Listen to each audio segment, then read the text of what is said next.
Welcome to Kelsey Theater at Mercer for Shakespeare's 70s production of An Ideal Husband. At this time, please silence all cell phones and other electronic devices. Please note that no food or drink is permitted in the theater. In the event of an emergency, please make your way to the nearest exit located at the sides and back of the theater. Additionally, for the safety of our actors, we ask that you refrain from flash photography and video recording during our performance. Thank you, and enjoy Shakespeare's 70s production of An Ideal Husband.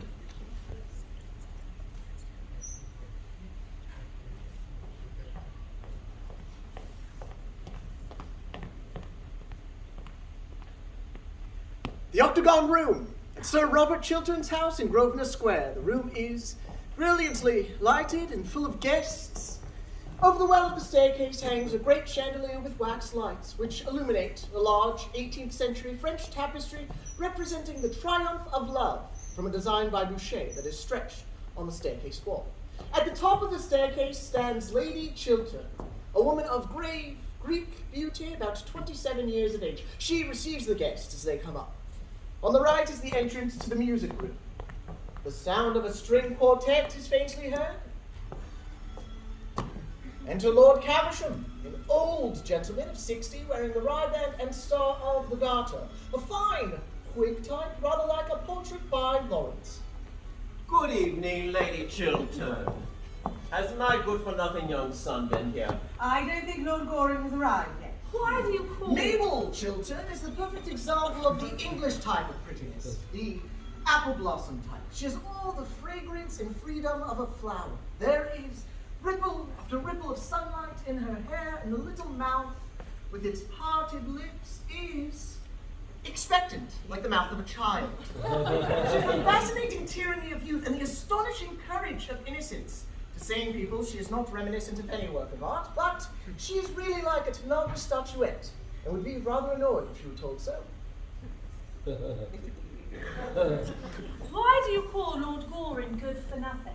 Because he leads such an idle life. Why, he rides in the Row at 10 o'clock in the morning, goes to the opera 3 times a week, changes his clothes at least 5 times a day, and dines out nearly every night of the season. You don't call that leading an idle life, do you? You are a very charming young lady. How sweet of you to say, Lord Caversham. Do come to us more often. Never go anywhere now. Sick of London society. Shouldn't mind being introduced to my own tailor. He always votes on the right side, but objects strongly to being sent down to dinner with my wife's milliner. Never could stand Lady Caversham's bonnets. Oh, I love London society. It is entirely composed now of beautiful idiots and brilliant lunatics, just what society should be. And which is my son? I have been obliged, for the present, to put Lord Goring into a class quite by himself, but he is developing charmingly. Into what? I hope to let you know very soon, Lord Caversham. Enter Lady Markby and Mrs. Cheveley. Lady Markby is a pleasant, kindly, popular woman with grey hair a la Marquise and good legs. Mrs. Cheveley, who accompanies her, is tall, rather slight, lips very thin and highly coloured, a line of scarlet on a pallid face, Venetian red hair, aquiline nose, and a long throat. Rouge accentuates the natural paleness in her complexion, grey-green eyes that move restlessly. She is in aubergine with diamonds. She looks rather like an orchid, makes great demands on one's curiosity. In all her movements, she is extremely graceful. A work of art on the whole, but showing the influence of too many schools. Good evening, dear Gertrude. So kind of you to let me bring my friend Mrs. Cheveley. Two such charming women should know each other. I think Mrs. Cheveley and I have met before. I did not know she had married a second time. Oh, well, people marry as often as they can nowadays, don't they? It is quite fashionable. But have we really met before, Lady Chiltern? I can't remember where. I have been out of England for so long. We were at school together, Mrs. Cheveley. Indeed. I have forgotten all about my school days. I have a vague impression they were detestable. I am not surprised. Do you know, I am quite looking forward to meeting your clever husband, Lady Chiltern. Since he has been at the Foreign Office, he has been so much talked of in Vienna. They actually succeeded in spelling his name right in the newspapers. That in itself is fame on the continent. I hardly think there will be much in common between you and my husband, Mrs. Cheveley. Sir Robert Chiltern enters. A man of 40, but looking somewhat younger, cleanly shaved with finely cut features, dark-haired and blue-eyed. A personality of mark. Not very popular, few personalities are, but intensely admired by the few, and deeply respected by the many. The firmly chiseled mouth and chin contrast strikingly with the romantic expression in the deep-set eyes. The variance is suggestive of an almost complete separation of passion and intellect, as if thought and emotion were each isolated in its own sphere through some violence of willpower. There is nervousness in the nostrils and the pale, thin, pointed hands. It would be inaccurate to call him picturesque. Picturesqueness cannot survive the House of Commons, but Van Dyck would have liked to have painted his head. Good evening, Lady Markby. I hope you have brought Sir John with you. No, I've brought a much more charming person than Sir John. Sir John's temper, since he's taken seriously to politics, has become quite unbearable. Really, now that the House of Commons is trying to be useful, it does a great deal of harm. I hope not, Lady Markby. At any rate, we do our best to waste the public time, don't we? But who is this charming person you have been kind enough to bring to us? Her name is Mrs. Cheveley, one of the Dorsetshire Cheveleys, I believe, but I really don't know. Families are so mixed nowadays. Indeed, as a rule, everybody turns out to be somebody else. Mrs. Cheveley, I seem to know the name. She just arrived from Vienna. Ah, yes, I think I know whom you mean. My dear, Sir Robert Chiltern is dying to know you. Everyone is dying to know the brilliant Mrs. Cheveley. Our attachés at Vienna write to us about nothing else. Thank you, Sir Robert. An acquaintance that begins with a compliment is sure to develop into a real friendship. And I find that I know Lady Chiltern already. Really? Yes. She has just reminded me that we were at school together. I remember it perfectly now. She always got the good conduct prize. I have a distinct recollection of Lady Chiltern always getting the good conduct prize. And what prizes did you get, Mrs. Cheveley? Oh, my prizes came a little later on in life. I don't think any of them were for good conduct. Maybe, forget. I am sure they were for something charming. I don't know that women are always rewarded for being charming. I think they are usually punished for it. May I ask, at heart, are you an optimist or are you a pessimist? Those seem to be the only two fashionable religions left to us nowadays. Oh, I am neither. Both of them are merely poses. Well, tell me, what makes you leave your brilliant Vienna for our gloomy London? Or perhaps the question is indiscreet. Questions are never indiscreet. Answers sometimes are. At any rate, may I know if it is politics or pleasure? Politics are my only pleasure. You see, nowadays it is not fashionable to flirt till one is 40 or to be romantic till one is 45. So we poor women who are under 30, or say we are, have nothing open to us but politics or philanthropy. A political life is a noble career. Sometimes. And sometimes it is a clever game, Sir Robert. And sometimes it is a great nuisance. And which do you find it? A combination of all three. You have not told me yet what makes you honor London so suddenly. Our season is nearly over. Oh, I don't care about the London season. It is too matrimonial. People are either hunting for husbands or hiding from them. I wanted to meet you. It is quite true. You know what a woman's curiosity is. Almost as great as a man's. I wanted immensely to meet you and to ask you to do something for me. Ah, I hope it is not a little thing, Mrs. Cheveley. I find that little things are so very difficult to do. No, I don't think it is quite a little thing. Oh, I am so glad. Do tell me what it is. Later on. And now, may I walk through your beautiful house? I hear your pictures are charming. Poor Baron Arnheim. Do you remember the Baron?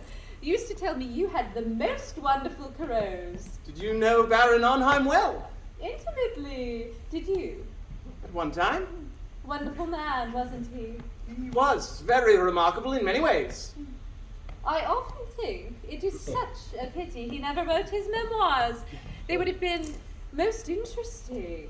Yes, he knew men and cities well, like the old Greek. Without the dreadful disadvantage of having a Penelope waiting at home for him. Enter Lord Goring. 30, but always says he is younger, a well-bred expression on his face. He is clever, but would not like to be thought so. A flawless dandy. He would be annoyed if he were considered romantic. He plays with life and is on perfectly good terms with the world. He is fond of being misunderstood. It gives him a post of vantage. Good evening, my dear Arthur. Mrs. Cheveley, allow me to introduce you to I Arthur. have met Lord Goring before. I did not think you would remember me, Mrs. Cheveley. My memory is under admirable control. And are you still a bachelor? I believe so. How very romantic. May I ask, are you staying in London long? Well, that depends. Partly on the weather, partly on the cooking, and partly on Sir Robert. You are not going to plunge us into a European war, I hope. There is no danger at present. You are very late. Have you missed me? Awfully. Oh, then I'm sorry I did not stay away longer. I like being missed. How very selfish of you. I am very selfish. You are always telling me of your bad qualities, Lord Goring. I delight in your bad qualities. I would not have you part with one of them. Very nice of you. Who brought Mrs. Cheveley here? That woman in aubergine who's just gone out of the room with your brother? Oh, I think Lady Markby brought her. What sort of a woman is she? No, a genius in the daytime and a beauty at I night. dislike her already. And that shows your admirable good taste. Well, sir, what are you doing here? You should be in bed. You keep too late hours. I heard of you the other night at Lady Rufford's, dancing till 4 o'clock in the morning. Only 4:45, Father. Can't make out how you stand London society.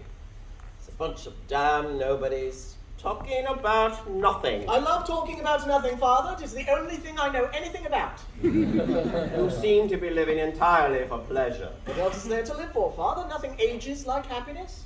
You're heartless, sir. Very heartless. I hope not, Father. I have a great hunger for food. Lord Goring, will you give me some supper? With pleasure, Miss Mabel. I like you immensely. Well, I wish you'd show it in more marked way. Now you going to any of our country houses before you leave England, Mrs. Cheveley? Oh no, I can't stand your English house parties. My stay in England really depends on you, Sir Robert. Seriously. Quite seriously. I wanted to interest you in a great political and financial scheme about this Argentine Canal Company, in fact. What a tedious practical subject for you to talk about, Mrs. Cheveley. Oh, I like tedious practical subjects. What I don't like are tedious practical people. You are interested, I know, in international canal schemes. You were Lord Bradley's secretary, weren't you, when the government announced the Suez Canal shares? Yes, but the Suez Canal was a very great and splendid undertaking. It gave us our direct route to India. It was necessary we should have control. This Argentine scheme is nothing but a commonplace stock exchange swing. Oh, a speculation, Sir Robert. A brilliant, daring Believe me, speculation. Mrs. Cheveley, it is a swindle. Let us call things by their proper names. It makes matters simpler. I send out a special commission to inquire into the matter privately. They report that the works are hardly begun, and as for the money already subscribed, well, no one seems to know what has become of it. I hope you have not invested in it, Mrs. Cheveley. I know you are far too clever to have done that. I have invested very largely in it. Who could have advised you to do such a foolish thing? Your old friend, and mine, Who? Baron Arnheim. Ah, yes. I remember hearing at the time of his death that he had been mixed up in the whole affair. But you have not seen my Quarterones yet. They are in the music room. Quarterones do seem to go at music, don't they? May I show them to you? I am not in a mood tonight for silver twilight or rose pink dawns. I want to talk business. I am afraid I have no advice to give you, Mrs. Cheveley, except to interest yourself in something less dangerous. The success of the canal depends, of course, on the attitude of England, and I am going to lay the report of the commissioners before the House tomorrow night. in your own interest, Sir Robert, to say nothing of mine. You must not do that. In my own interest. Sir Robert, I will be quite frank with you. I want you to withdraw the report on the grounds that you have reasons to believe that the canal, if completed, will be of great international value. Then I want you to say a few words to the effect that the government is going to reconsider the question, and that you have reason to believe that the commissioners have been prejudiced or misinformed of something. You know the sort of things ministers say in cases of this kind. Will you do that for me? Mrs. Cheveley, you cannot be serious in making me such a proposition. No, I am quite serious. And if you do what I ask you, I will pay you very handsomely. Pay me? Yes. I am afraid I don't quite understand what you mean. How very disappointing. And I have come all the way from Vienna in order that you should thoroughly understand me. Well, you are a man of the world, I suppose, and you have your price. Everybody has nowadays. The drawback is that most people are so dreadfully expensive. I know I am. If you will allow me, I will call your carriage for you. You have lived so long abroad, Mrs. Cheveley, you seem unable to realize you are talking to an English gentleman. I realize I am talking to a man who laid the foundation of his fortune by selling to a stock exchange speculator a cabinet secret. What do you mean? I mean that I know the real origin of your wealth and your career, and I have got your letter too. What letter? The letter you wrote to Baron Arnheim when you were Lord Radley's secretary, telling the Baron to buy Suez Canal shares, a letter written 3 days before the government announced its own purchase. The affair to which you allude was no more than a speculation. Oh no, it was a swindle, Sir Robert. Let us call things by their proper names. It makes everything simpler. And now, I am going to sell you that letter. And the price I ask for it is your public support of the Argentine scheme. You made your fortune out of one canal. You must help me and my friends to make ours out of another. It is infamous what you propose. Oh, no, this is the game of life as we all have to play it, Sir Robert, sooner or later. You cannot do what you ask of me. It is not for you to make terms. It is for you to accept them. Supposing you refuse, What then? you are ruined. That's all. Nowadays, with our modern mania for morality, everyone has supposed as a paragon of purity and incorruptibility and all the other 7 deadly virtues. And what is the result? You all go over like ninepins, one after the other. Not a year passes in England without somebody just disappearing. If it were known that as a young man, secretary to a great and important minister, you sold a cabinet secret for a large sum of money, and that was the origin of your wealth and career, you would be hounded out of public life. You would disappear completely. Sir Robert, why should you sacrifice your entire future rather than deal diplomatically with your enemy? Years ago, you did a clever, unscrupulous thing. It turned out a great success. You owe to it your fortune and position, and now you have got to pay for it. Sooner or later, we all have to pay for what we do. You have to pay now. Before I leave you tonight, you have got to promise me to suppress the report and to speak in the House in favor of this scheme. What you ask is impossible. You are going to make it possible. Suppose that when I leave this house, I drive down to some newspaper office and give them this scandal and the proofs of it. Think of their loathsome joy, of the delight they would have in dragging you down, of the mud and mire they will plunge you into. Stop! You want me to withdraw the report and to make a short speech stating I believe there are possibilities in the scheme? But yes, those are my terms. I will give you any sum of money that you want. Even you are not rich enough, Sir Robert, to buy back your past. No man is. I will not do what you ask of me. You I have will to. not. If you don't, A moment. What do you propose? You said that you would give me back my letter, didn't you? I will be in the ladies' gallery tomorrow night at 11:30. If by that time, and you will have had heaps of opportunity, you have made an announcement to the House in favor of the terms I wish, I will give you back your letter with the prettiest thanks and the best, or at any rate, the most suitable compliment that I can think of. I intend to play quite fairly with you, Sir Robert. One should always play fairly when one has the winning cards. Oh, the Baron taught me that, amongst other things. Give me a week. 3 days. Impossible. I have got to telegraph to Vienna tonight. My God, what brought you into my life? Circumstances. Don't go, I consent. The report shall be withdrawn. I will arrange to have a question put to me on the subject. Thank you. I knew we should come to an amicable agreement. I understood your nature from the first. And now you can get my carriage for me, Sir Robert.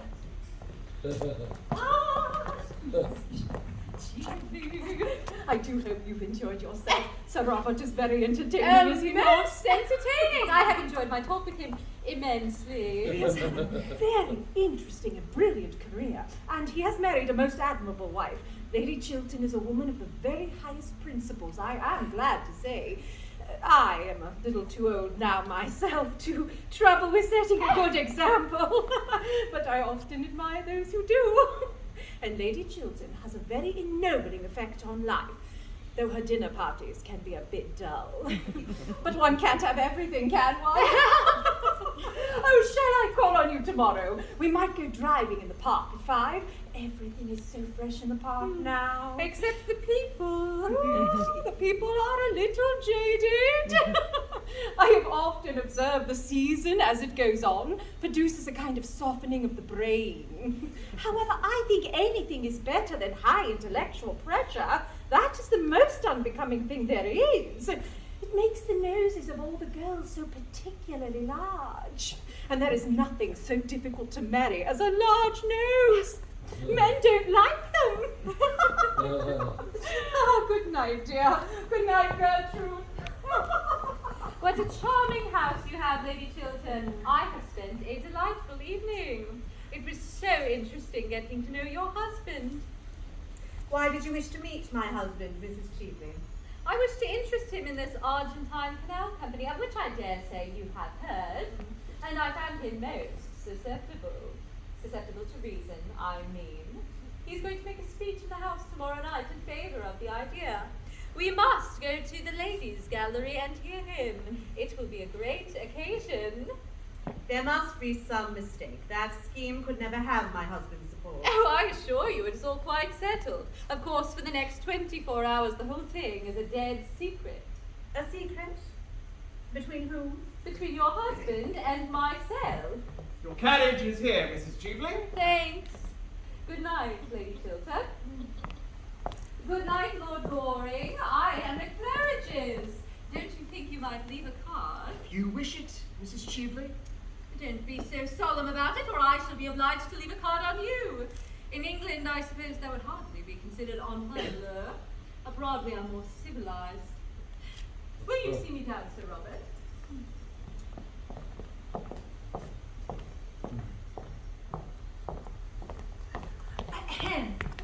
You should go to bed, Miss Mabel. Lord Goring. My father told me to go to bed an hour ago, and I always pass on good advice. It is the only thing to do with it. It is never of any use to oneself. Well, I'm not going to bed for hours. You can come and sit down if you like and talk about anything in the world, except the Royal Academy, Mrs. Cheveley, or novels in Scotch dialects. They are not improving subjects. Oh, what is this? Oh, someone has dropped a diamond brooch. Quite beautiful, isn't it?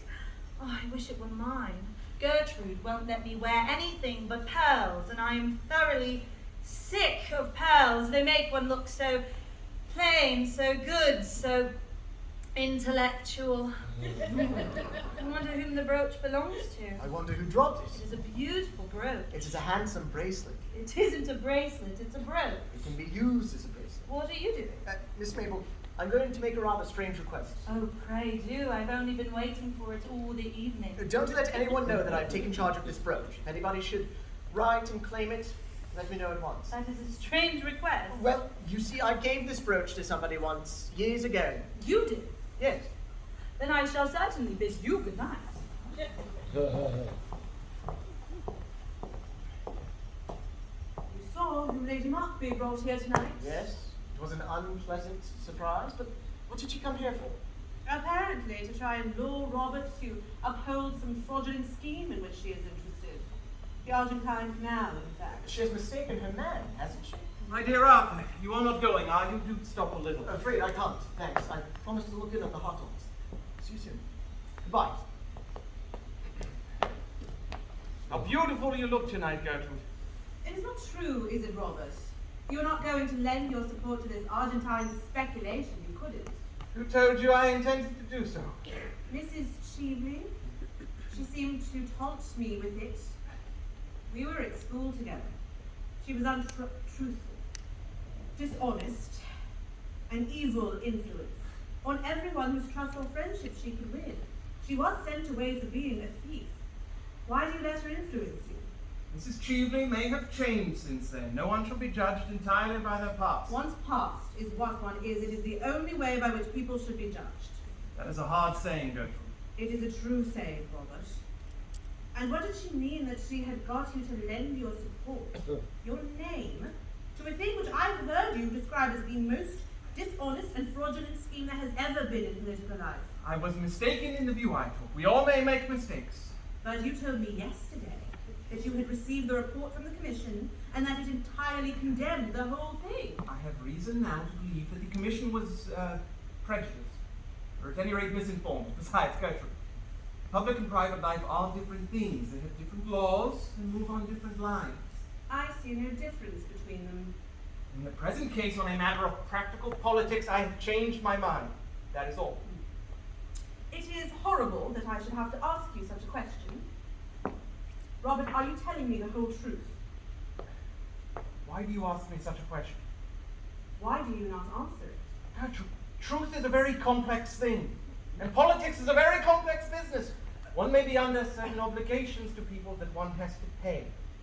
Sooner or later, in political life, one has to compromise. Everyone does. Compromise? Robert, why do you talk so differently tonight from the way I have always heard you talk? Why are you changed? I'm not changed. What if I were to tell you What? that it was necessary, vitally necessary? What gain would you get? Money? We have no need of that. Power? But power is nothing in itself. It is power to do good. That is fine. That and that only. What is it then? I told you, it was a question of rational compromise. It is no more than that. That is all very well for other men. For men who treat life simply as a sordid speculation. But not for you, Robert, not for you. You are different. All your life you have stood apart from others. You have never let the world foil you. To the world as to myself, you have been an ideal. Always. Gertrude. I know there are men with horrible secrets in their lives. Men who have done some shameful thing and who in some critical moment have to pay for it by doing some other act of shame. Robert, is there in your life any secret dishonor or disgrace? Tell me. Tell me at once That what?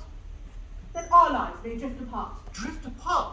that they may be entirely separate. It would be better for us both. Gertrude. There is nothing in my past life that you might not know. I was sure of it, Robert, but why did you say such dreadful things so unlike your real self? Don't let us ever talk about the subject again. You will write, won't you, to Mrs. Cheveley and tell her that you cannot support this dishonest scheme of hers. If you have given her any promise, you must take it back at once, that is all. Must I write and tell her that? Surely, Robert, what else is there to do? I could see her personally. It would be better. Oh, you must never see her again. No, you must write at once, this moment, now. Right this moment? Yes. But it is so late. It is near on 12. Oh, that makes no matter. She must know that she has been mistaken in you, that you are not the sort of man to do anything base or underhand or dishonorable. Write that you decline to support this dishonest scheme of hers. She knows what that word means. you realize sufficiently, Robert, that you have brought into the political life of our time a nobler atmosphere, a finer attitude towards life, a freer air of purer aims and higher ideals. I know it. And for that, I love you, Robert. Love me always, Gertrude. I will love you always, Robert, because you will always be worthy of love.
Dear Robert, it's a very awkward business. Very awkward indeed. You should have told your wife the whole thing. Secrets from other people's wives are a necessary luxury in modern life, but no man should have a secret from his own wife. She invariably finds it out. Women have a wonderful instinct about things. They can discover everything, except the obvious. Arthur, I couldn't tell my wife. Not last night. It would have made a lifelong separation between us, and I would have lost the love of the only woman who has ever stirred love within me. Last night it would have been quite impossible. She would have turned away from me in horror and in contempt. Is Lili Chiltern as perfect as all that? Yes, my wife is as perfect as all that. I should like to have a serious talk about life with Lili Chiltern. It would be quite useless. Nothing could make her alter her views. Well, I'm bound to say I think you should have told her years ago. When? When we were engaged? Do you think she would have married me if she had known that the origin of my fortune is such as it is? That the basis of my career is such as it is? And that I had done a thing that I suppose most men would call shameful and dishonorable? Yes, most men would call it ugly names. There's no doubt of that. Men who every day do something of the same kind themselves. Men who every one of them have worse secrets of their own. That is the reason they are so pleased to find out other people's secrets. It distracts public attention from their own. After all, who did I hurt by what I did? No one. Except yourself, Robert. Private information is practically the source of every large modern fortune. And public scandal invariably the result. Arthur, is it fair that a man's whole career should be ruined for a fault done in one's boyhood, almost? I was 22 at the time, and I had the double misfortune of being well-born and poor. Two unforgivable things nowadays. Is it fair that the folly, the sin of one's youth, if men choose to call it a sin, should shatter everything I have worked for, everything I have built up? Is that fair, Arthur? Life is never fair, Robert. And perhaps it is a good thing for most of us that it is not. Every man of ambition has had to fight his century with its own weapons. What this century worships is wealth. The god of this century is wealth. At all costs, one must have wealth. You underrate yourself, Robert. Believe me, without wealth, you could have succeeded just as well. When I was old, maybe. When I'd lost my passion for power, I couldn't use it. When I was worn out, tired, disappointed. I wanted my success when I was young. Youth is the time for success. I couldn't wait. Robert, how could you have sold yourself for money? I didn't sell myself for money. I bought success at a great price. Yes, you certainly paid a great price for it, but what first made you think of doing such a thing? Baron Arnheim. He was a man of a most subtle and refined intellect. A man of culture, charm, distinction. He was one of the most intellectual men I ever met.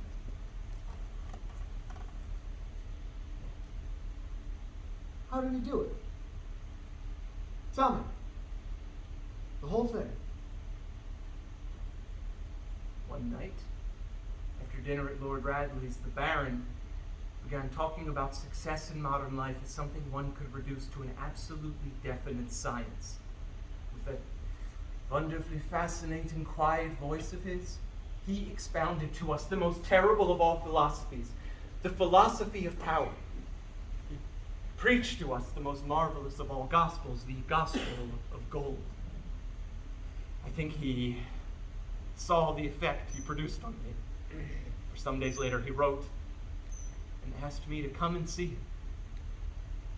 I remember so well how, with a strange smile on his pale, curved lips, he led me through his wonderful picture galleries.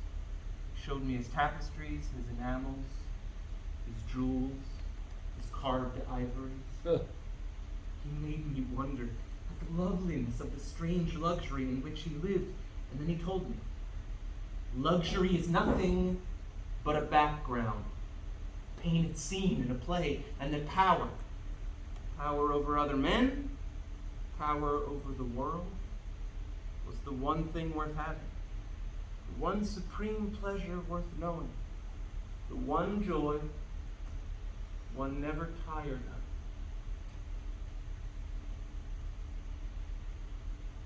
of. And that in our century only the rich possess it. A thoroughly shallow creed.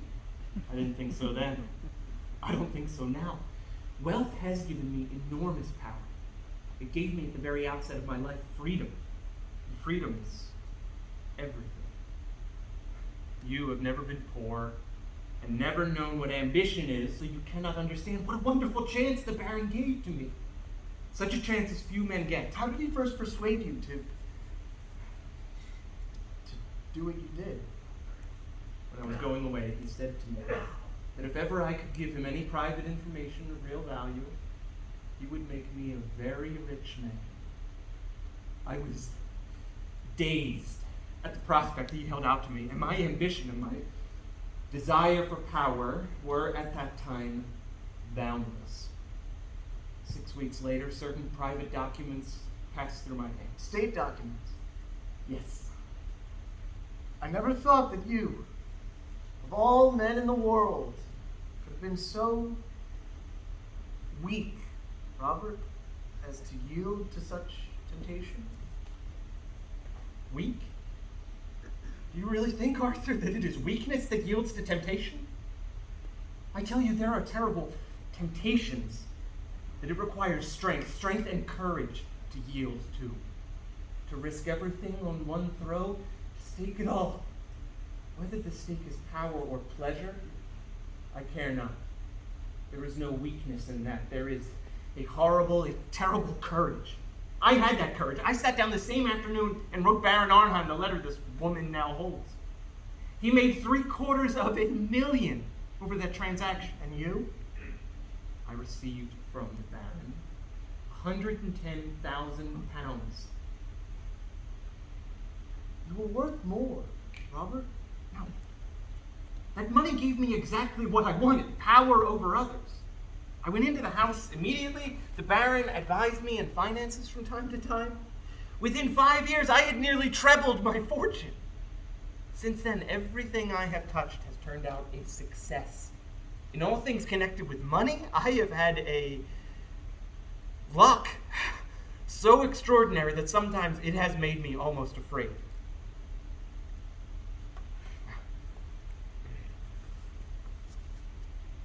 Arthur? Do you despise me for what I've told you? I am very sorry for you, Robert. I will help you in whatever way I can. Of course, you know that. Thank you, Arthur. Thank you. But what is to be done? Well, the English can't stand a man who's always saying he's in the right, but They are very fond of a man who admits when he has been in the wrong. In your place, however, Robert, a confession would not do. The money, if you will allow me to say so, is awkward. Confession would ruin you. It would ruin me. The only thing left to do now is to fight this thing out. I was waiting for you to say that, Robert. It's the only thing for you to do now, and you must begin by telling your wife the whole story. That I will not do. Robert, believe me, you're wrong. I couldn't do it. It would kill her love for me. Now, about this woman, this Mrs. Cheveley. You knew her before, Arthur, apparently. Yes. Did you know her well? So little that I got engaged to be married to her once. I was staying at the Tenleys. The affair lasted for 3 days, nearly. Why was it broken off? I forget. At least it makes no matter. By the way, have you tried her with money? She used to be confoundedly fond of money. I offered her any sum she wanted. She refused. And the marvelous gospel of gold breaks down sometimes. The rich can't do everything after all. Not everything, Arthur. I suppose you're right. I feel as though public disgrace is in store for me. I feel sure of it. I never knew what terror was before, but I know it now. Robert, you must fight her. You must fight her. But how? I can't tell you at present. I haven't the smallest idea, but in every one of us, there's some weakness. There's some flaw in each one of us. My father says that even I have faults. Perhaps I have, I don't know. In defending myself against Mrs. Cheveley, I have a right to use any weapon I can find, have I not? In your place, I don't think I should have the smallest scruple in doing so. She's thoroughly well able to take care of herself. I shall send a silent telegram to Vienna to inquire if there is anything known against her.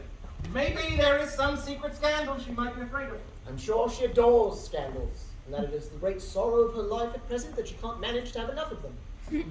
Why do you say that? Well, she wore far too much rouge last night and not quite enough clothes. It is always the sign of despair in a woman. But it is worthwhile, isn't my wiring to Vienna? It is always worthwhile asking a question, but it is not always worthwhile answering. She must have had some curious hold over Baron Arnheim. I wonder what it was. I wonder. I will fight her to the death, as long as my wife knows nothing. Oh, fight in any case. If my wife found out, there would be little left to fight for. Well, I shall send a cipher telegram to Vienna and let you know the result. She looks like a woman with a past, doesn't she? Most pretty women do, but there's a fashion in pasts like there's a fashion in frocks. Perhaps Mrs. Cheveley's past is a slightly décolleté one. They are excessively popular nowadays. Besides, my dear Robert, I should not hang too high hopes on frightening Mrs. Cheveley. She has escaped all her creditors, and she shows wonderful presence of mind. I live on hopes now. I hear my wife's voice. Good afternoon, Lord Goring. Good afternoon, Lady Chiltern. Have you been in the park? No, I have just come from the Women's Liberal Association, where, by the way, Robert, your name was received with loud applause. And now I have come in to have my tea. You will wait and have some tea, won't you? I'll wait for a short time, thanks. I will be back in a moment. I'm only going to take my hat. Oh, please don't. It's so pretty. One of the prettiest hats I ever saw. I do hope the Women's Liberal Association received it with loud applause. We have much more important work to do than look at each other's bonnets, Lord Goring. Really? What sort of work? Oh, dull, useful, delightful things. Factory acts, female inspectors, the 8 hours bill, the parliamentary franchise. Everything, in fact, that you would find thoroughly uninteresting. And never bonnets. Never bonnets. Never. You've been a good friend to me, Arthur. A thoroughly good friend. I don't know that I've been able to do much for you, Robert, as yet. In fact, I don't think I've been able to do anything for you. I am thoroughly disappointed in myself. You have enabled me to tell the truth. And that is something. The truth has always stifled me. The truth is a thing I get rid of as soon as possible. Bad habit, by the way. I would to God that I had been able to tell the truth, to live the truth. That is the beautiful thing in life, isn't it? To live the truth. I shall see you again soon, Arthur, shan't I? Certainly. Whenever you like. I'll come round tomorrow morning. If you should want me tonight by chance, send a note. Thank you. You're not going, Robert. I have some letters to write in. You work too hard, Robert. You never seem to think of yourself. And you are looking so tired. There's nothing, Dick. Nothing. Do sit down. I'm so glad you called. I want to talk to you about, well, not about bonnets. All the Women's Liberal Association. You take far too much interest in the first subject and not nearly enough in the second. You want to talk to me about Mrs. Cheveley? Yes, you have guessed it. After you left last night, I found out that what she had said was really true. Of course, I made Robert write to her at once, withdrawing his promise. So he gave me to understand. But to have kept it would have been the first stain on a career that has been stainless, always. Robert must be above reproach. He is not like other men. He cannot afford to do what other men do. Don't you agree with me? You are Robert's greatest friend. You are our greatest friend, Lord Goring. Nobody, besides myself, knows Robert better than you. He has no secrets from me. And I don't think he has any from you. He certainly has no secrets from me. At least, I don't think so. Then am I not right in my estimate of him? You have nothing to conceal, have you? Nothing. But, my dear Lady Chiltern, I think that, if you allow me to say so, that in practical life, Of which you know so little, Lord Goring. of which I know nothing through experience, but I do know something through observation.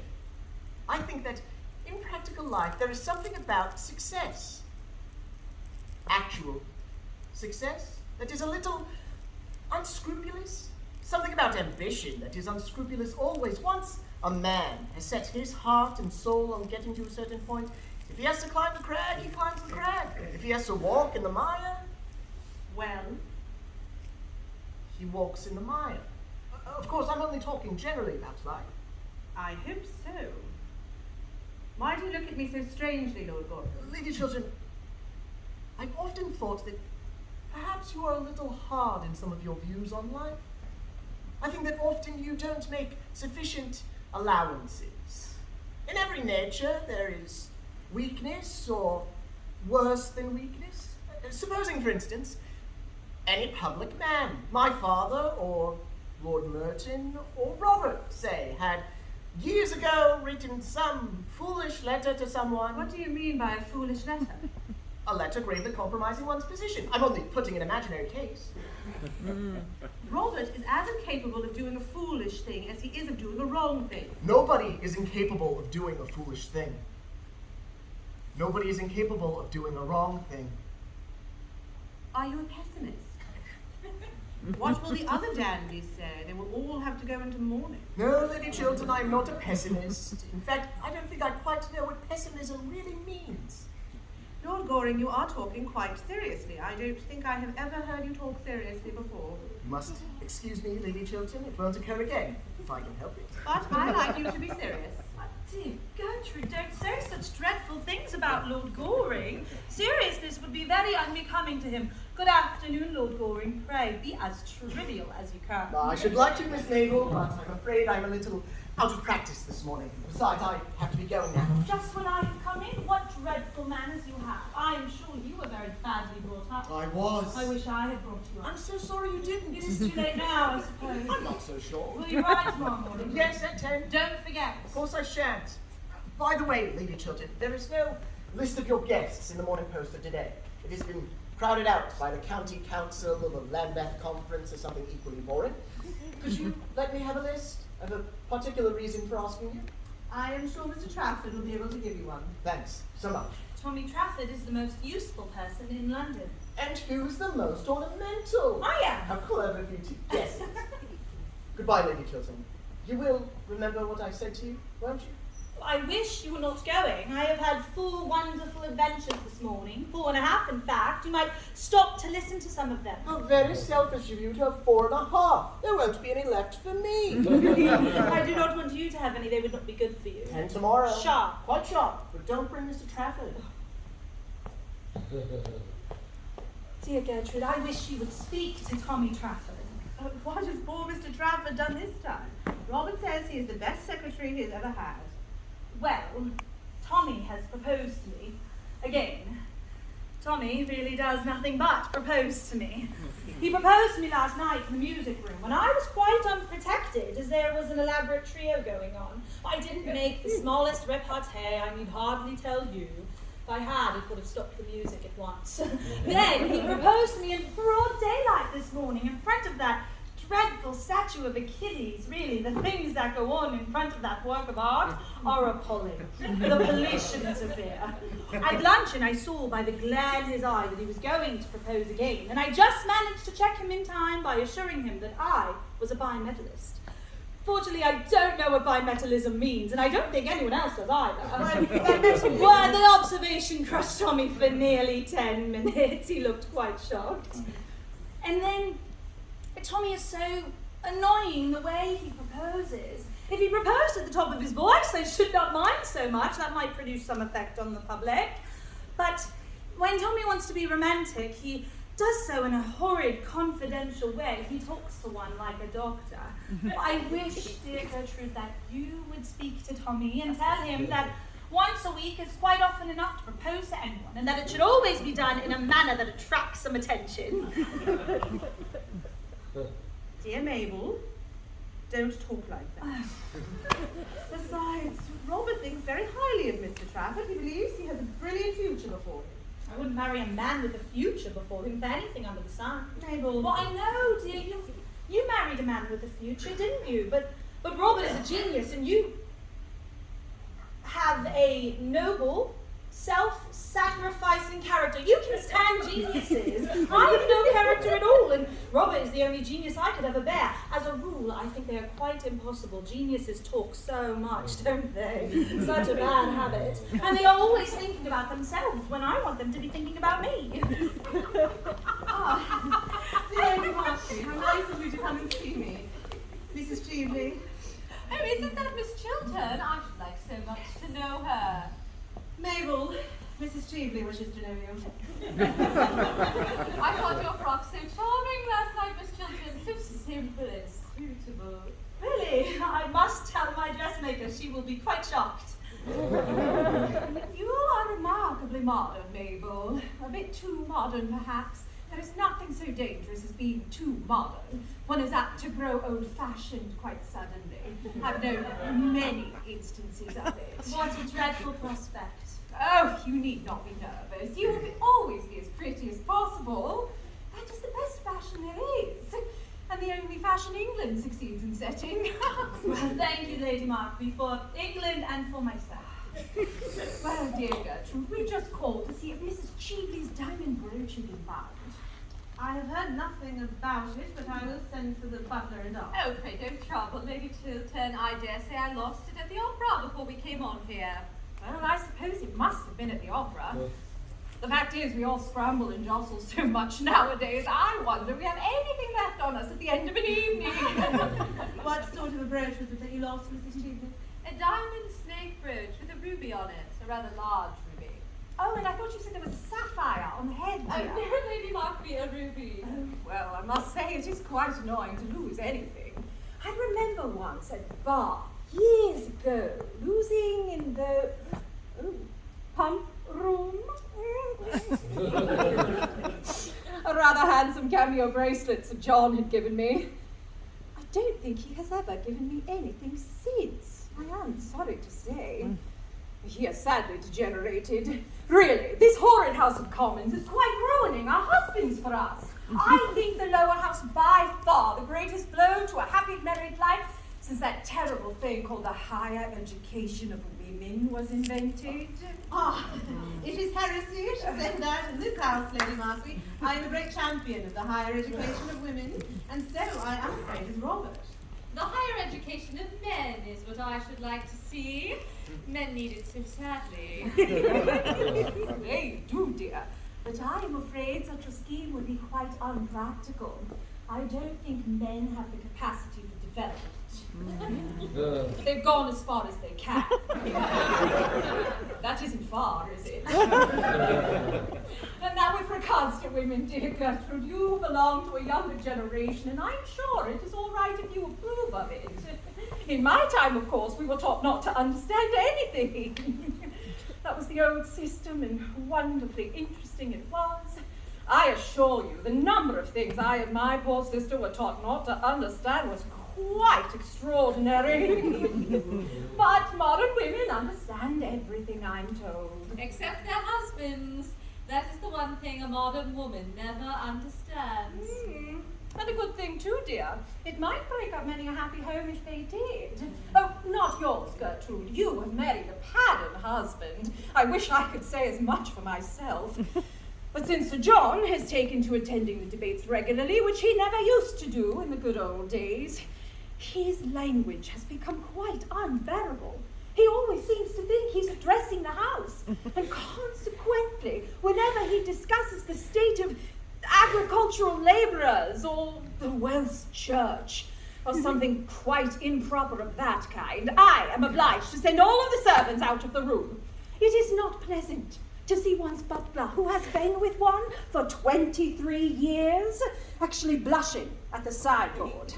Or the footmen contorting in corners like persons in circuses. Why, just this morning, before breakfast was half over, he stood up on the hearthrug, put his hands in his pockets, and appealed to the country at the top of his voice!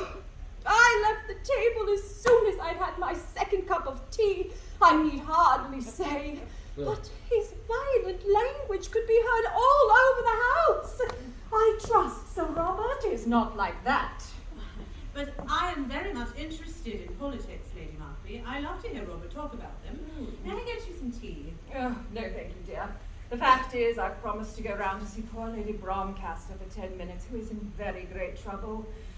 Her daughter has actually become engaged to be married to a curate in Shropshire. I will never understand this modern mania for curates. We girls saw them, of course, running around the fields like rabbits, but we never took any notice of them, I need hardly say. Oh, and her eldest son has quarrelled with his father. And it is said that every time they meet at the club, Lord Bromcaster always hides himself behind the money article in the Times. However, I do think that is quite a common occurrence nowadays, and that they have had to take in extra copies of the Times at all the clubs on St. James Street. There are so many sons who won't have anything to do with their fathers, and so many fathers who won't speak to their sons. I think it is very much to be regretted. So do I. Fathers have so much to learn from their sons nowadays. Oh, really, dear? What? The art of living.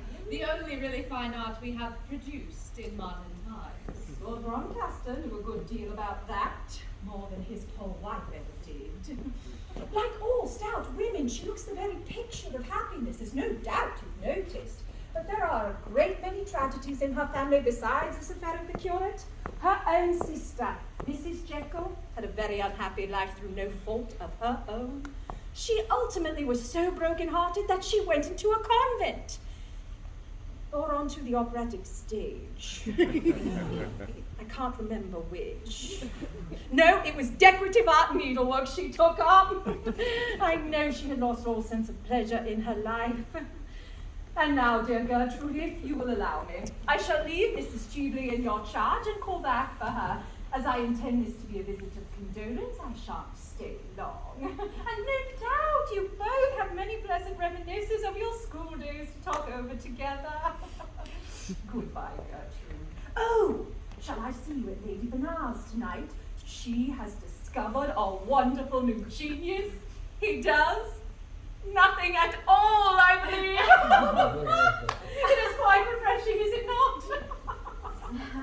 Robert and I will be dining at home by ourselves tonight, and I don't think I shall go anywhere afterwards. Robert, of course, will have to be in the house, but there is nothing interesting. Dining at home by yourselves? Is that very prudent? Oh, I forgot. Your husband is the exception. Mine is the general rule. Nothing ages a woman so quickly as being married to a general rule. Wonderful woman, Lady Markby, isn't she? Talks more and says less than anybody I have ever met. She is made to be a public speaker, much more so than her husband, though he is a typical Englishman, always dull and usually violent. Mrs. Cheveley, I feel it is right to tell you quite frankly that had I known who you really were, I should not have invited you to my house last night. Really? I could not have done so.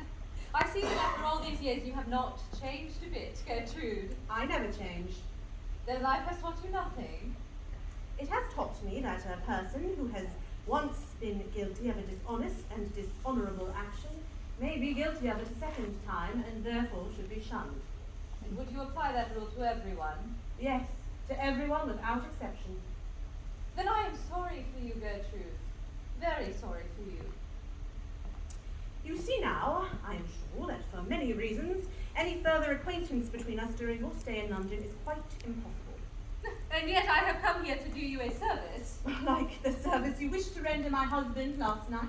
Thank heaven I saved him from that. It was you who made him break his promise. Yes. Then you must make him keep it. I give you till tomorrow morning, no more. Mhm. If by that time your husband does not solemnly bind himself to help me in this great scheme in which I am... This fraudulent speculation. Oh, call it what you choose. I hold your husband in the hollow of my hand. If you are wise, you will make him do what I tell him. You are impertinent. What has my husband to do with you? In this world, like meets with like. It is because your husband himself is fraudulent and dishonest that we pair so well together. We are enemies linked. The same sin binds us.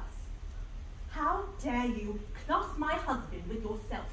How dare you threaten him or me? Leave my house. Oh, your house. A house built on the price of dishonor. A house everything in which has been paid for by fraud. Ask him what the origin of his wealth is. Get him to tell you how he sold to a stockbroker a cabinet secret. Learn from him to what you owe your position. It is not true. Robert, it is not true. Look at him. Can he deny it? Go. Does he dare to? Go at once! You have done your worst Oh, now. my worst. I have not yet finished with you. With either of you. I give you both till tomorrow at noon. If by that time you don't do what I bid you to do, the whole world shall know the origin of Robert Chiltern.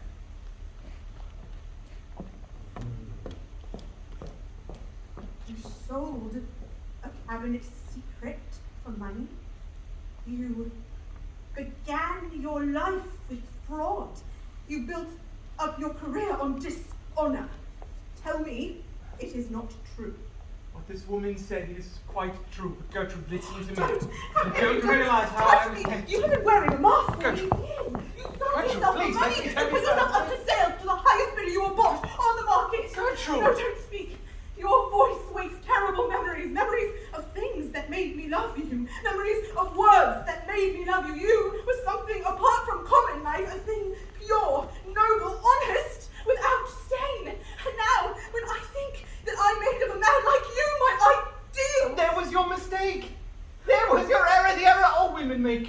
Why do you place us on monstrous pedestals? Why do you place us on monstrous pedestals? Why can't you women love us, faults and all? It is not the perfect, but the imperfect who have need of love.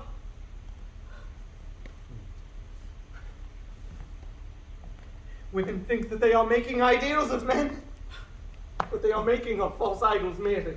You made your false idol of me, and I had not the courage to come down, to show you my wounds, tell you my weaknesses. I was afraid that I would lose your love, as I have lost it now. And so last night, you ruined my life for me. I ruined your life. Yes, ruined it. What this woman asked of me was nothing compared to what she offered me. She offered security, peace, stability. The sin of my youth that I had thought was buried rose up in front of me, hideous, horrible, with its hands on my throat. I could have killed it forever. But you prevented me. No one but you know it. And now it is there before me, but public disgrace. A lonely, dishonored life, a lonely, dishonored death. Maybe someday. Let women make no more ideals of men. Let them not put them on altars and bow before them, or else they may ruin other lives as completely as you. You whom I have so loved have ruined mine.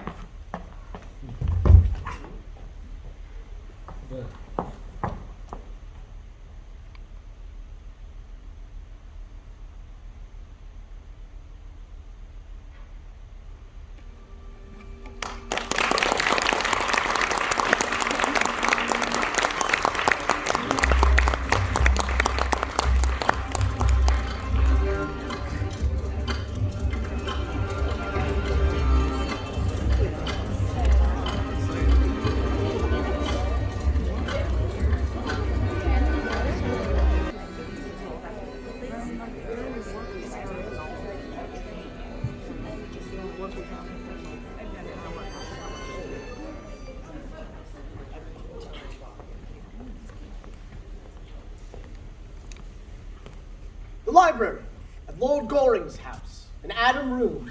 On the right is the entrance leading into the drawing room. On the left, the door leading to the smoking room. A pair of folding doors at the back open into the hall. The fire is lit. Enter Lord Goring. He's in evening dress with a buttonhole. He wears a silk hat and Inverness cape. White gloved, he carries a Lili says cane. These are all the delicate fopperies of fashion. One sees that he stands in immediate relation to modern life, makes it indeed, and so masters it. He's the first well-dressed philosopher in the entire history of thought. Lady Chiltern's handwriting on Lady Chiltern's pink notepaper. It is rather odd. I thought Robert was correct. I want you. I trust you. I'm coming to you. Gertrude. She's found out everything. But what an hour to call, 10 o'clock. I shall have to give up going to the Berkshires. Well, I will make her stand by her husband. It is the only thing for her to do. It is the only thing for any woman to do. It is the growth of the moral sense in women that makes marriage such a hopeless, one-sided institution. Enter Lord Caversham. Why must parents always appear at the wrong time? Some extraordinary mistake in nature, I suppose. Delighted to see you, Father. Take my cloak off. Is it worthwhile, Father? Of course it is worthwhile. Which is the most comfortable chair? This one, Father. It is the chair I use myself when I have visitors. Thank you. No draughts, I hope, in this room. No, Father. Glad to hear it. Can't stand draughts. No draughts at home. Good many breezes, Father. Don't understand what you mean, sir. Want to have a serious conversation with you? My dear Father, at this hour. But it is only 10 o'clock, sir. What is your objection to the hour? I think the hour is an admirable hour. Well, the fact is, Father, this is not my day for talking seriously. I'm very sorry, but it is not my day. What do you mean, sir? During the season, Father, I only talk seriously on the first Tuesday of every month, from 4 to 7.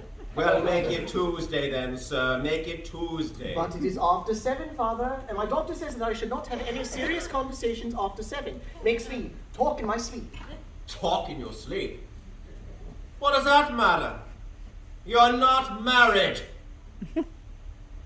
No, Father, I'm not married. And that is what I've come to talk to you about. You've got to get married, and at once. Why, when I was your age, I was an inconsolable widower for 3 months, and was already paying my addresses to your admirable mother. Damn, sir! It is your duty to get married. You can't always be living for pleasure. Every man of position nowadays is married. Bachelors are not fashionable anymore. They are a damaged lot. Too much is known about them. You must get a wife. Look where your friend Robert Chiltern has gotten to by probity, hard work, and a sensible marriage to a good woman. Why don't you imitate him, sir? Why don't you take him for your model? I think I shall, Father. Oh, I wish you would, sir. Then I should be happy. At present, I make your poor mother's life miserable on your account. You are heartless, sir. Very heartless. I hope not, Father. And besides, it is high time you got married. You're 30 years of age. Yes, Father, but I only admit to 28. I tell you, you are 30 years of age. And there is a draught in this room, which only makes your conduct worse. Why did you tell me there was no draught in this room? I feel it distinctly. So do I, Father. It is a dreadful draught. I'll come round tomorrow morning, Father. We can talk over anything you like. Let me help you on with your cloak, Father. Oh, no. I've come here for a definite purpose, and I intend to see it through, at any cost, to my health or yours. Push my cloak down. There is a draught here. Your sneezes are quite heartrending. Well, I suppose I have the right to sneeze when I choose. Quite so, Father. I was merely expressing sympathy. Oh, damn sympathy. There's a great deal too much of that sort of thing going on nowadays. I quite agree with you, Father. If there was less sympathy in the world, there would be less trouble in the world. That is a paradox. I hate paradoxes. So do I, Father. Everybody one meets nowadays is a paradox. It makes society quite a bore. Do you always really understand what you mean, sir? Yes, Father, quite attentively. If you listen attentively, oh, you conceited young puppy. Is Lord Goring not here? I was told he was at home. That must be Gertrude. I shall see her myself. Well, sir, am I to wait attendance on you? Lord Goring expects me. Are you quite sure? How thoughtful of him. To expect the unexpected shows a thoroughly modern intellect. How dreary a bachelor's drawing room always looks. I shall have to alter all of this. I don't like that lamp. It's far too glaring. I wonder what woman he is waiting for tonight. It will be delightful to catch him. Men always look so silly when they are caught. And they are always being caught. Who on earth writes to him on pink paper? How silly. To write on pink paper, it looks like the beginning of a middle-class romance. Romance should never begin with sentiment. It should begin with science and end with a settlement. The fact is, I am horribly busy tonight, Robert, and I gave strict orders that I was not to be home to anyone. Even my father had a comparatively cold reception. He complained of a draught the whole time. You must be at home to me. You're my best friend. Perhaps by tomorrow you'll be my only friend. My wife has discovered everything. Guessed as much. Really? How? Merely by the expression of your face as you came in. Who told her? Mrs. Cheveley herself. You've received nothing yet, then, in answer to your letter from Vienna? Nothing's absolutely known against her. On the contrary, she occupies a rather high position in society. It is a sort of open secret that Baron Arnheim left her the greater portion of his immense fortune. Beyond that, I can learn nothing. I don't know what to do, Arthur. I don't know what to do. And you're my best friend. But what a friend you are. The one friend I can trust. I can trust you absolutely. Can't I, Arthur? Tell me what to do. My life seems to have crumbled around me.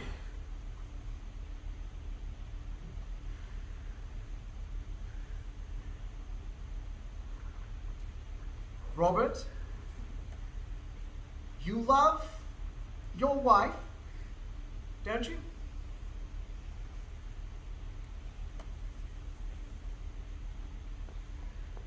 I love her more than anything in the world. But I am defamed in her eyes. I am ignoble in her eyes. There's a wide gulf between us now. She's found me out, Arthur. She has found me out. Has she never done some folly, some indiscretion that she might not forgive your sin? My wife? Never. She does not know what weakness and temptation is. I am of clay, like other men. She stands apart as good women do.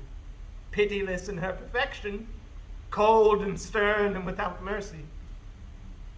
But I love her. We are childless, and I have no one else to love. No one else to love me. Robert.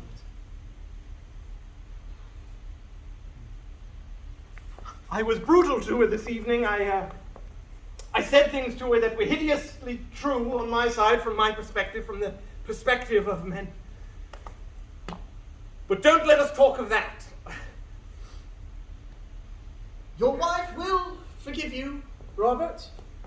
Perhaps right now she's forgiving you. She loves you, Robert. Why should she not forgive? But there is something more I have to tell you. Is your carriage here, Robert? No, I walked from the club. You don't mind my sending you away? Take my You must cab. let me stay for 5 minutes. I have made up my mind what I am going to do tonight in the house. The debate on the Argentine Canal is to begin at 11. What is that? Nothing. I heard a chair fall in the next room. Someone's been listening. No, there's no one there. There is someone there. The lights in the room and the door is ajar. Someone's been listening to every secret of my life. Arthur, what does this mean? Robert, you are excited. No, sit down, Robert.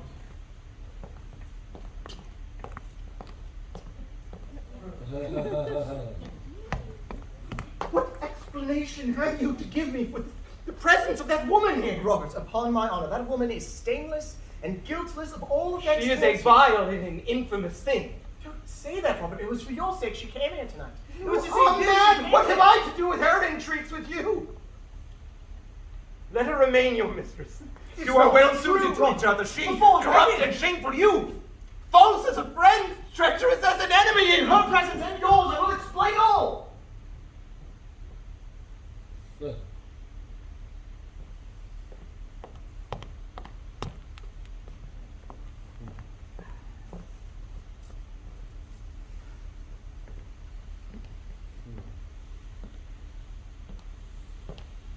Good evening, Lord Goring.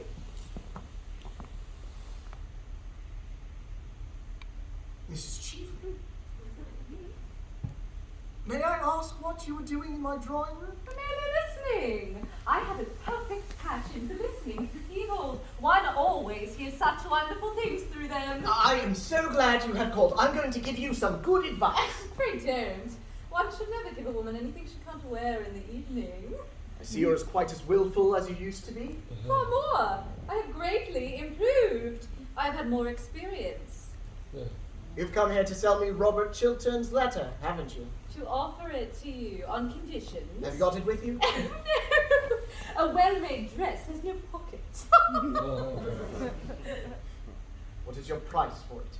How absurdly English you are. The English think that a checkbook can solve every problem in life. Why, my dear Arthur, I have very much more money than you have, and quite as much as Robert Chiltern has got hold of. Money is not what I want. What do you want then, Mrs. Cheveley? Why don't you call me Laura? I don't like the name. You used to adore it. Yes. That's why. Arthur, you loved me once. Yes. And you asked me to be your wife. That was the natural result of my loving you. And you threw me over because you saw, or said you saw, poor old Lord Mortlake trying to have a violent flirtation with me at the conservatory at Tenby. I believe that my lawyer settled that matter with you on certain terms, dictated by yourself. At that time I was poor. You were rich. Quite so. That is why you pretended to love me. Poor old Lord Mortlake, who only had two topics of conversation, his gout and his wife. I never could quite make out which of the two he was talking about. Well, you were silly. I did love you, Arthur. My dear Mrs. Cheveley, you've always been too clever to know anything about love. I did love you. And you loved me. You know you loved me. And love is a very wonderful thing. I suppose that when a man has once loved a woman, he will do anything for her except continue to love her. Yes, except that.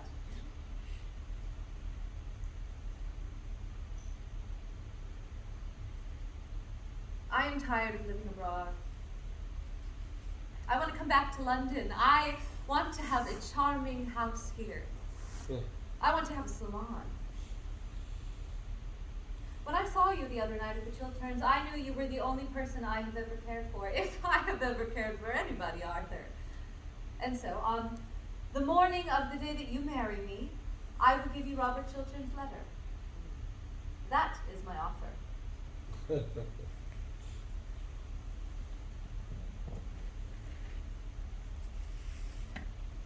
I will give it to you now if you promise to marry me. Now? Tomorrow. Are you really serious? Yes, quite serious. I should make you a very bad husband. I don't mind bad husbands. I've had two. They amused me immensely. You mean you amused yourself immensely, don't you? Do you think it is quite charming of you to be so rude to a woman in your own house? For very fascinating women, sex is a challenge, not a defense. I suppose that is meant as a compliment. Why, my dear Arthur, women are never disarmed by compliments. Women are never disarmed by anything, as far as I know them. Then you are going to allow your greatest friend, Robert Chiltern, to be ruined, rather than marry someone who, really has considerable attractions left. I thought you would have risen to some great height of self-sacrifice, Arthur. I think you should. And the rest of your life you can spend in contemplating your own perfection. Oh, I do that as it is. And self-sacrifice is something that I think should be put down by law. It is so demoralizing to the people for whom one sacrifices oneself. They always go to the bad. As if anything could demoralize Robert Chiltern. You seem to forget that I know his real character. What you know of him is not his real character. It was an act of folly, done in his youth, dishonorable, I admit, shameful, I admit, unworthy of him, I admit, and therefore, not his true character. How you men stand up for each other. Well, Arthur, I suppose this romantic interview may be regarded as at an end. You admit it was romantic, don't you? For the privilege of being your wife, I was ready to surrender a great prize, the climax of my diplomatic career. You declined. Very well. If Sir Robert doesn't uphold my Argentine scheme, I expose him. Why not you? You mustn't do that. It would be vile, horrible, infamous. Don't use big words. They mean so little. It is a commercial transaction, that is all. There is no good mixing up sentimentality in it. I offered to sell Sir Robert a certain thing. If he won't pay me my price, he will have to pay the world a greater price. There is no more to be said. I must go. Won't you shake hands? With you. Now, your transaction with Robert Chiltern may pass as a loathsome commercial transaction of a loathsome commercial age, but you seem to forget that it was you who came here tonight to talk of love, went this afternoon to the house of one of the most noble and gentle women in the world, to degrade her husband in her eyes, to try and kill her love for him. That I will not forgive you. That was horrible. Arthur, you are unjust to me. Believe me, you are quite unjust to me. I didn't go to taunt Gertrude at all. I called with Lady Markby simply to ask whether an ornament, a jewel that I lost somewhere last night, had been found at the Chilterns. If you don't believe me, you can ask Lady Markby. She will tell you it is true. The scene that occurred happened after Lady Markby had left and was really forced on me by Gertrude's rudeness and sneers. I called a little out of malice, if you like, but really to ask whether a diamond brooch of mine had been found. That was the origin of the whole thing. A diamond snake brooch with a ruby. Yes. How do you know? Because it is found. In point of fact, I found it myself and so stupidly forgot to say anything about it to the butler as I was leaving. This is the brooch. Oh, yes! I am so glad to get it back. It was a present. Won't you wear it? Certainly. If you will pin it in. Why do you put it on as a bracelet? I never knew that it could be worn as a bracelet. Really? No. But it looks very well on me as a bracelet, doesn't it? Yes, much better than when I saw it last. When did you see it last? Oh, 10 years ago. On Mary Berkshire. From whom you stole it. What do you mean? I mean that you stole that brooch from my cousin, Mary Berkshire, to whom I gave it when she was married. Suspicion fell on a wretched servant who was sent away in disgrace. I recognized it last night. I determined to say nothing about it till I had found the thief. I have found the thief now. I've heard her own confession. It is not true. You know it is true. I will deny the whole affair from beginning to end.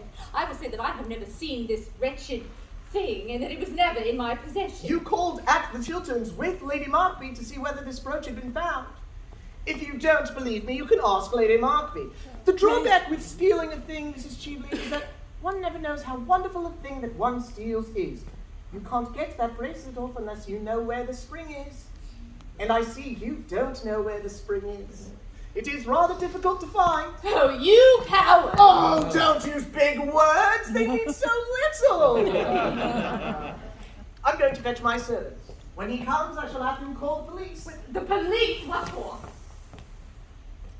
Tomorrow, the Berkshires will prosecute you. That is what the police are for. Don't do that. Give me Robert Chiltern's letter. Stop, let me have time to think. Give me the letter.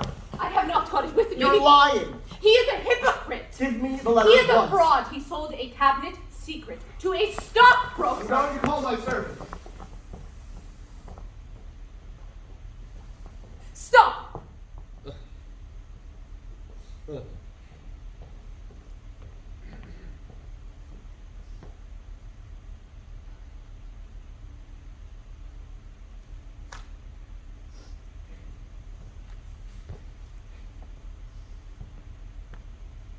This is it? Yes.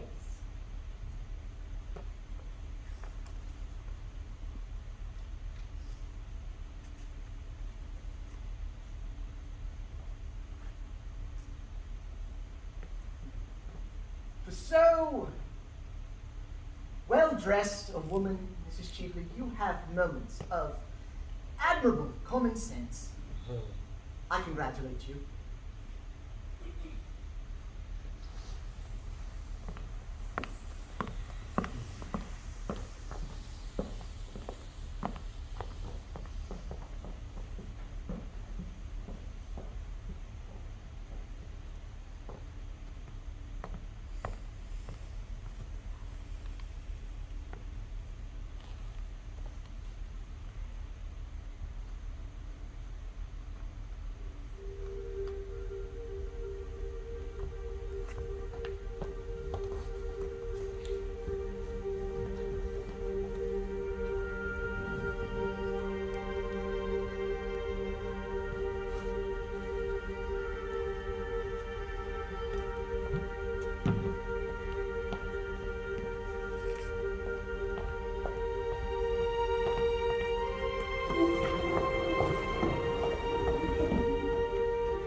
Great nuisance.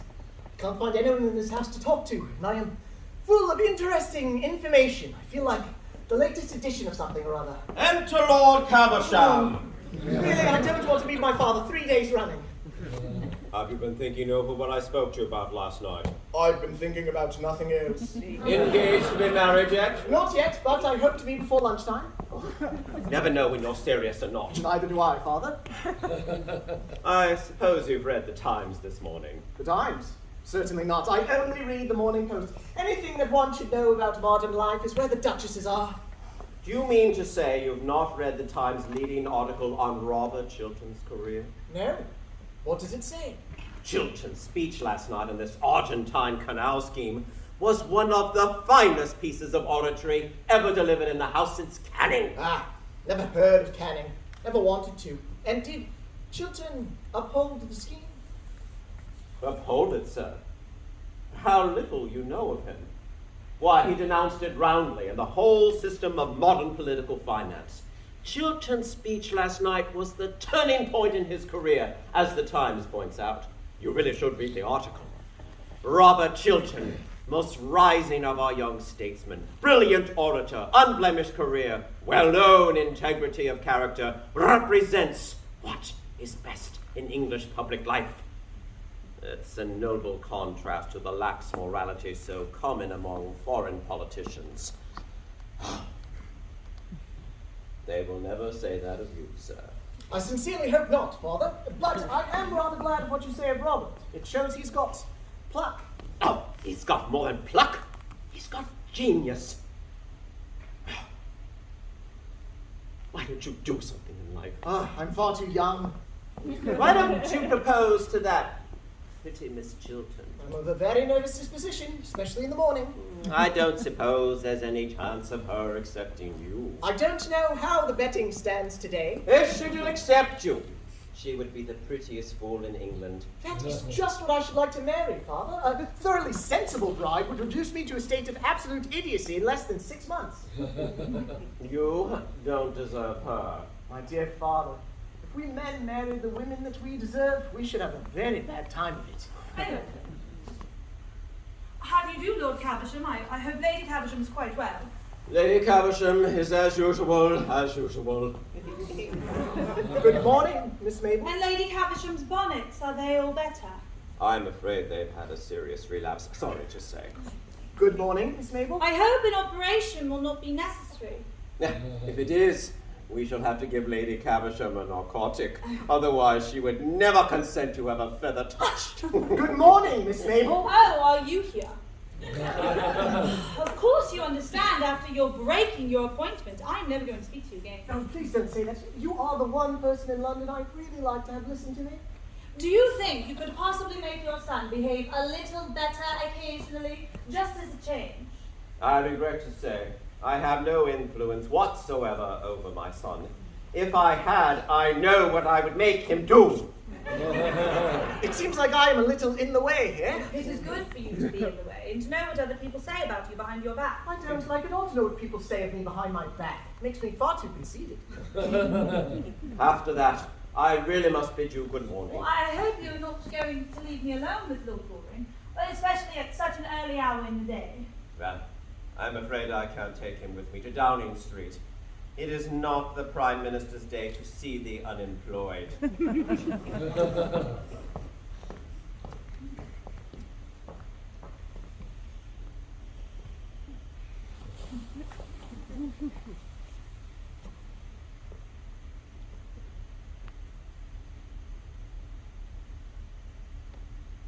People who don't keep their appointments in the park are horrid. Detestable. Well, I'm glad you admit it, but I wish you wouldn't look so pleased about I it. can't help but look pleased when I'm with you. I've something very particular to say to you. Oh, is it a proposal? Why, yes, it is. I'm bound to say it is. Oh, I'm so happy that makes the second today. The second today? Oh, Tommy Trafford always proposes on Tuesdays and Thursdays during the season. You did not accept him, I heard. I make it a rule to never accept Tommy. That is why he goes on proposing. Of course, as you didn't turn up this morning, I very nearly said yes. Oh, it would have been an excellent lesson both for him and for you if I had. Bother Tommy Trafford. I was a silly little ass.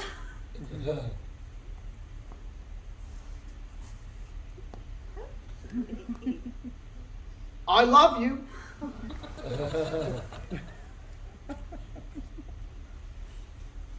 I love you. Hello. You might have mentioned it before. I am sure I have given you heaps of opportunities. Mabel, be serious. Do please be serious. That is the sort of thing a man always says to a girl before he is married to her. He never says it afterwards. Mabel, I've just told you that I loved you. Can't you love me a little in return?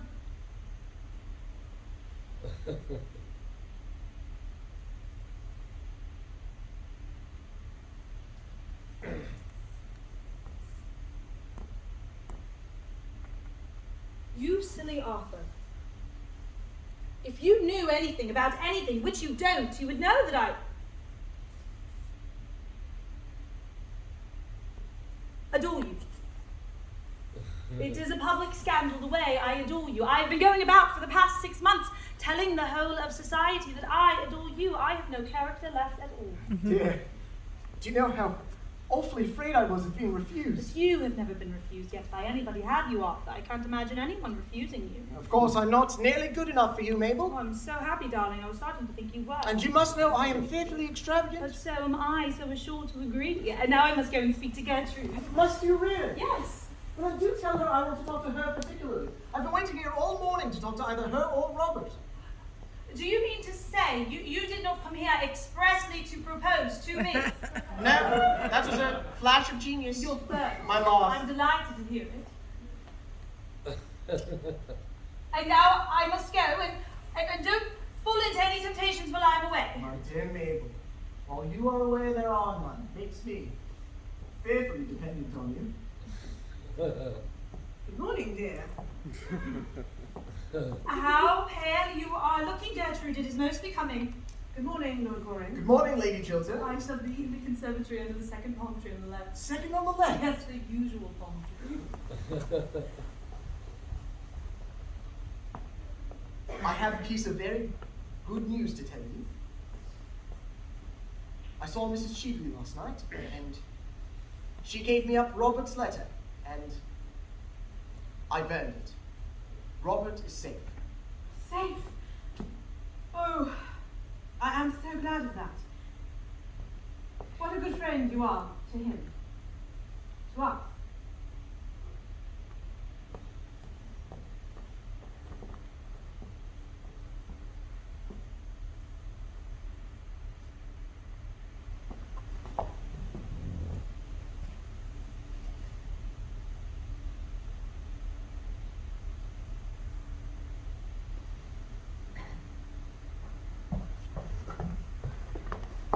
There is no disgrace in store for you, nor any public shame.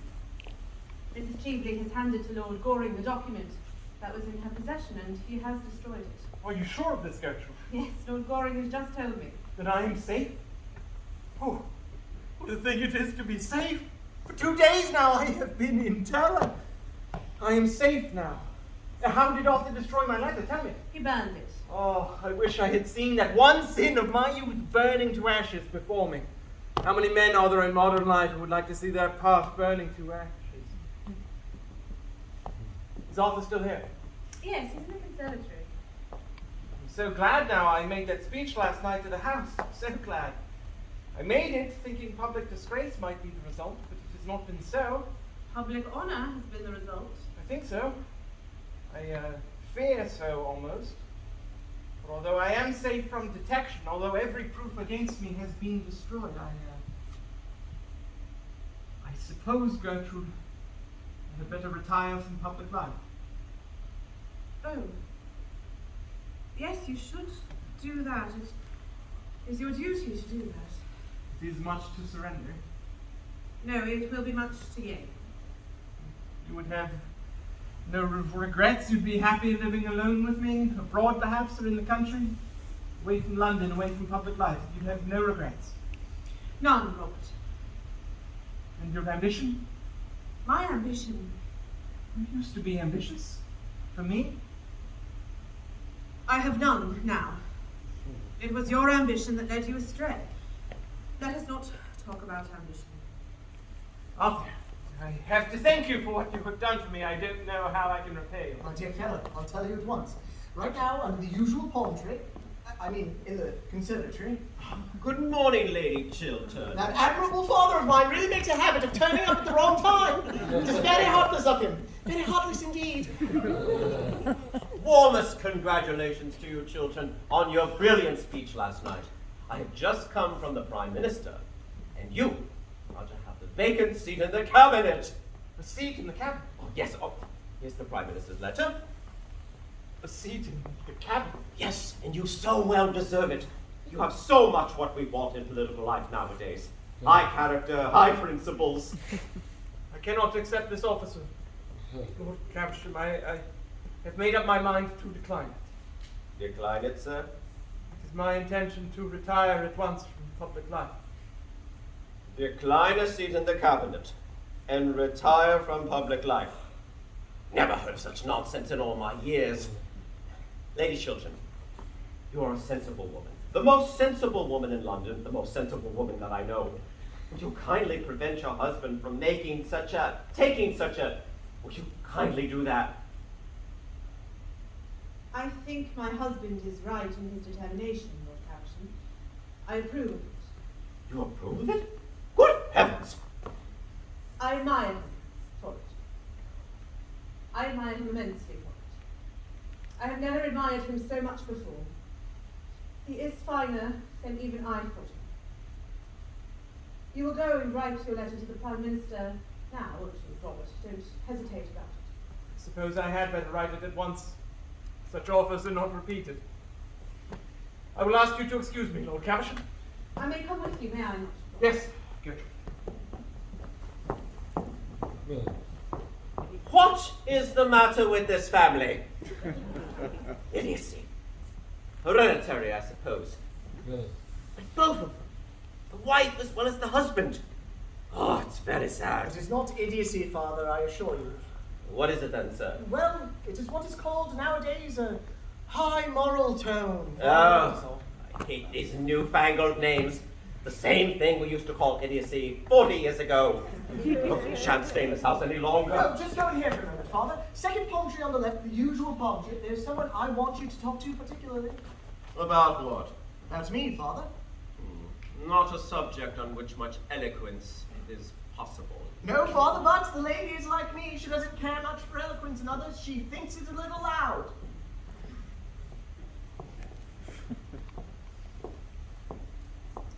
Lady Chiltern, why are you playing Mrs. Cheveley's cards? I don't understand you. Mrs. Cheveley made an attempt to ruin your husband, either to drive him from public life or to make him adopt a dishonorable position. From the latter tragedy, you saved him. The former, you are now thrusting on him. Why should you do the wrong that Mrs. Cheveley tried to do and failed? Arthur. Gertrude, allow me. You wrote me a letter last night saying that you trusted me and wanted my help. Now's the time when you really want my help. Now's the moment when you've got to trust me, to trust in my counsel and judgment. You love Robert. Do you want to kill his love for you? What sort of existence will he have if you rob him of the fruits of his ambition? If you take from him the splendor of a great political career? If you close the doors of public life against him? If you condemn him to sterile failure? He who was made for triumph and success. Women are not meant to judge us, but to forgive us when we need forgiveness. Pardon, not punishment, is their mission. Why should you scourge him with rods for a sin done in his youth before he knew you? Before he knew himself?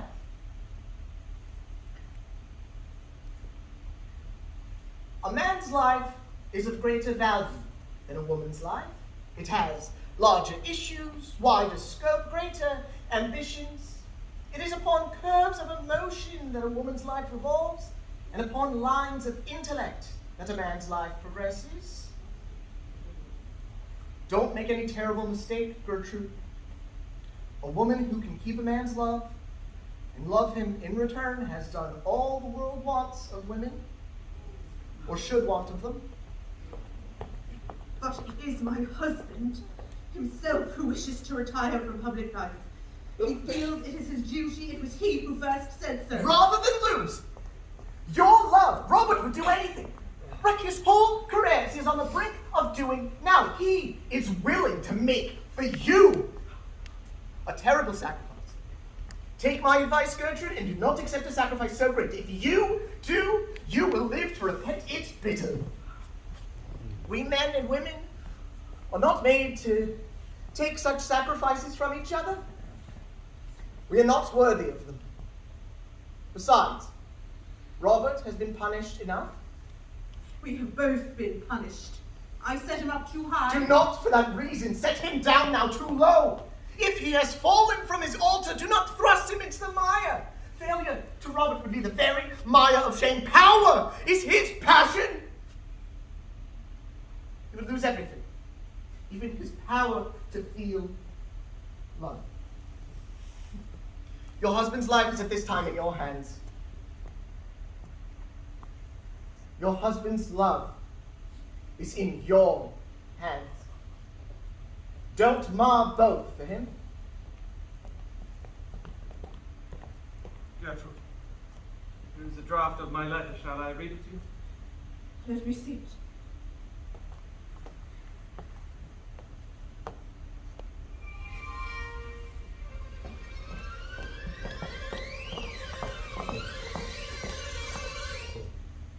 Mrs. Cheveley, I feel it is right to tell you quite frankly that had I known who you really were, I should not have invited you to my house last night. Really? I could not have done so. I see that after all these years you have not changed a bit, Gertrude. I never change. I never change. Then life has taught you nothing?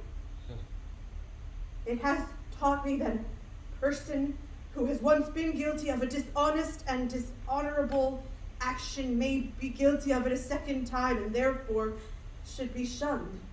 And would you apply that rule to everyone? Yes, to everyone without exception.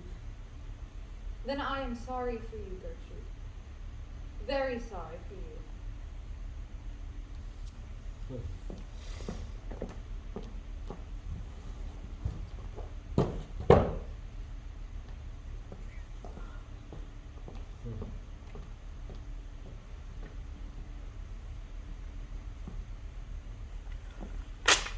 What are you doing? A man's life is of more value than a woman's.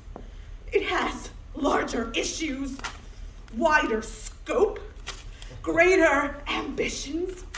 Our lives revolve in curves of emotion. It is upon lines of intellect that a man's life progresses. I have just learned this, and much more with it from Lord Goring, and I am not going to spoil your life for you, nor see you spoil it as a sacrifice to me. A useless sacrifice. Gertrude. You can forget. Men easily forget. And I forgive. That is how women help the world. I see that now.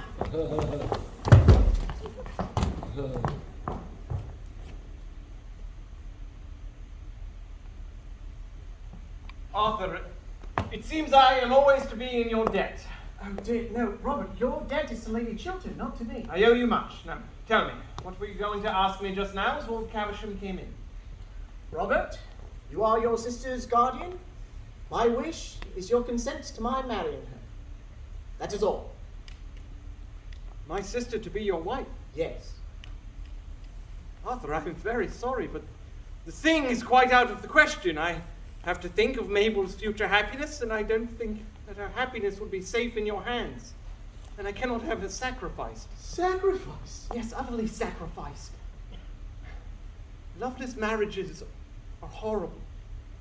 There is one thing worse than an absolutely loveless marriage, and that is a marriage in which there is love but on one side only, faith but on one side only, devotion but on one side only, and in which of the two hearts one is sure to be broken. I love Mabel. No other woman has any place in my life. You cannot bring Mabel the love she deserves. What reason do you have for saying that? Do you really require me to tell you? Certainly, I do. As you choose.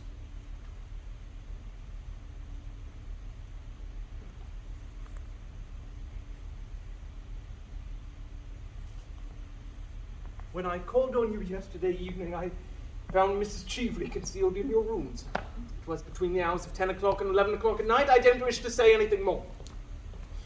I know you were engaged to be married to her once. The fascination she exercised over you then seems to have returned. I cannot give my sister's life into your hands. It would be wrong of me. It would be unjust, infamously unjust to her.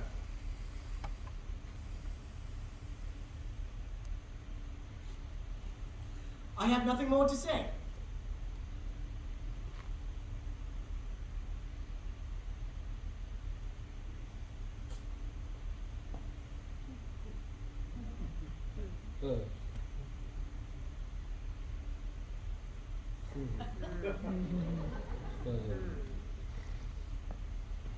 Arthur, you may go to Mabel, and you have my best wishes.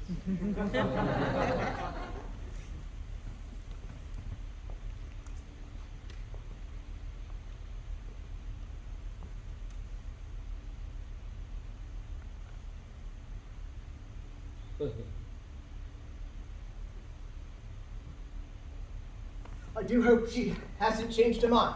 It's been nearly 20 minutes since I saw her last. Well, I find Lord Caversham's conversation much more improving than yours. I think I shall only talk to Lord Caversham in the future, and always under the usual palm tree. Darling.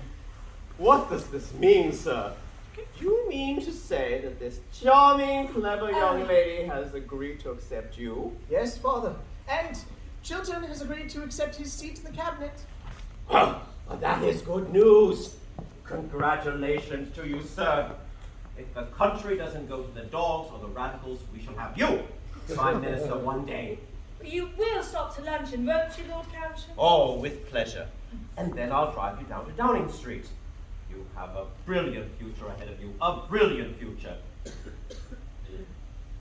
Wish I could say the same for you, sir. But I suppose your career will be entirely domestic. Yes, Father, I prefer it domestic. And if you don't make this lady an ideal husband, I'll cut you off with a shilling. My dear husband, I don't think I should like the sound of that. Sounds like something from the next world. Well, what do you want him to be then, dear? He can be what he chooses. What I want to be is to be a real wife to him. Ah, upon my word, there's a great deal of common sense in that.